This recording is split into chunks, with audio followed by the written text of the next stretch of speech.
Wow, what a game. Welcome back, Canucks fans, and everyone to my channel, ThisJustin. I was gonna just talk about the JT Miller situation and the rebuild, retool, whatever you want to call it, and what I think on that. But man, it was juice night. Kevin BIESKA was in the building. We signed him to a one-day contract, and boy, did the boys play for him. We won 8-5. You know, defense was suspect. The PK is still terrible, but man, that was its statement performance. That was wonderful to see. Kuzmenko, a hat trick and an assist, and Pettersson. Alright, let me just talk about Pettersson real quick. I might make a future video, but I called this even in preseason. He just looks so good. He looked like rookie season Pettersson. That elite IQ that separates him from most players on the ice. Yes, Pettersson got 5 points tonight, a goal and 4 assists. But what impressed me so much more was that he played a complete 200-foot game. His defense and offense were both amazing, and that's hard to do. Like, Bo Horvat is a 200-foot player, but he doesn't produce at the level Pettersson does. Maybe now, like, Bo Horvat also scored 2 goals, but Pettersson's on another level right now. His playmaking, his blocking, his passing, his IQ, his defensive awareness, amazing, lovely. I love that he's on my fantasy team too. Helped me a lot. All right, let's start with some points. Studnicka. He's the third line center that we got. You know, the trade we sent DiPietro, I believe, and someone. But then fans were like half and half about this trade. You know, I'm still a little iffy, but he's made a really good first impression on me. First impression and just continual. Like, he looks quick, and I love quick guys. He just looks so explosive in those first couple strides, and he almost had a goal. Almost had an assist too. He was involved in the play a lot tonight too. I don't know about his face-offs. They moved him away from the center position, which is kind of iffy because we brought him in to win face-offs, in for Dickinson, in for Curtis Lazar, who's injured right now. But yeah, I like Studnicka. I don't know about you guys, but we'll talk about the Miller extension at the end. Hughes was very impressive. I gave him a lot of slack against the Devils because he looked awful, but it was understandable because Quinn Hughes was just coming off of injury.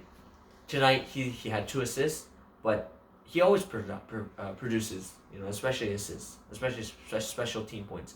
But he was fantastic in his own end. He was tidy, he was intercepting, he was making good reads, good positioning. So very good for Hughes. I thought Ethan Bear was really solid for 2 periods. That third period, he had some shaky moments, and he gave up the puck quite a few times, I saw. But, you know, those first 2 periods, very promising, and I think Ethan Bear can fit really nicely in that top 4. Lots of point shots, Myers, and also lots of points. Myers got a point. Quinn Hughes got 2. Not OEL. But yeah, just a lot of good point shots. You know, Hughes took a lot. Myers, OEL had a lot of good shots. So I'm very happy. Of course, only Kyle Burrows has the only defenseman goal for the Canucks so far, but I think we'll get more. Quinn Hughes was going to score a few. I thought he scored in that first period, but Horvat tipped it. And yeah, the PK needs to improve. Every time, like especially tonight, every time we took a penalty, I was like, oh my gosh, I feel like we're going to concede. And surely not. I think we conceded 2 out of 3. It felt like we conceded every time. Maybe we did, I don't know. But it's just, yes, Martin should have stopped that last one, but it's just very, very fragile, that PK. Something needs to give. And we were winning faceoffs on the PK too, so I don't know. Bruce has to do something here. But yeah, main point here, main part of the video, what's gonna be on the title, I don't know, maybe what was supposed to be, is why I think the Canucks should not rebuild and go for it, and why we are going to, and what management decided. In the offseason, JT Miller, coming off a 99-point season, basically 100 points, he was going to ask for big bucks, either from the Canucks or either from other teams. If we traded him, we could get a top pairing or top 4 right-handed D-man, which we need, and a couple prospects and maybe draft pick. And that could be a beginning of a kind of a rebuild. Of course, we have pieces, but that would be a huge part because we're rebuilding with draft picks and that young defenseman that we really need. But we're stepping back because we're giving away a 99-point player or possibly an 80, 90-point player who wins faceoffs, is gritty, hits, scores, whatever. But what management decided to do, and it was a good contract. It is long, but I expected it to be at his age. 7 years at $8 million, which is going to start next season. The moment that contract was signed, Canucks went in for playoffs. So you can't say, oh, we need to trade Miller now. We need to trade Garland. We need to trade Horvat. You can't say that because we signed Miller here. We signed him to this extension, and we're not going to trade him. You don't sign and trade a player like that. If we were to trade him, then we would have traded him. We might have taken a step back, maybe not, because we have Pettersson, Horvat, but then that other center spot would be, big hole. And on the power play, he hugs that left half wall, and who else is really gonna do it? Maybe Garland, but it's not gonna be that same production, right? The same caliber. So that's why this is a pretty short point, but basically, signing that Miller extension means we're not going to rebuild. And that's what I want Canucks fans to understand, especially more fringe Canucks fans. Yes, it's a tough start, but a good performance tonight, good building block. We'll see how this season plays out. Our top 9 forwards are elite, and I would put them up with the top half of the league.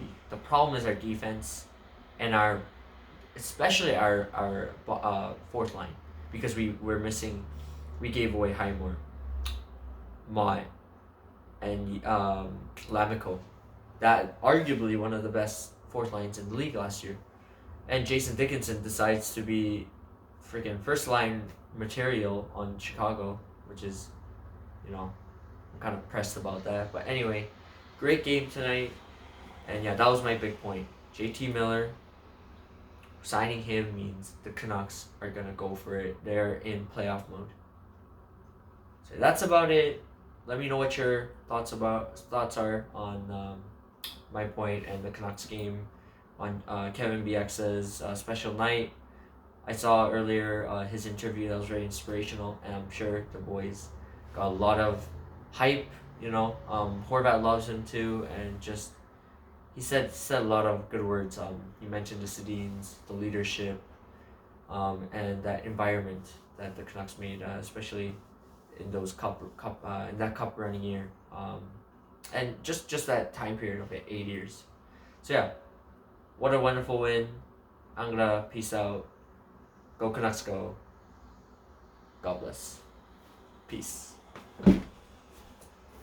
Juice.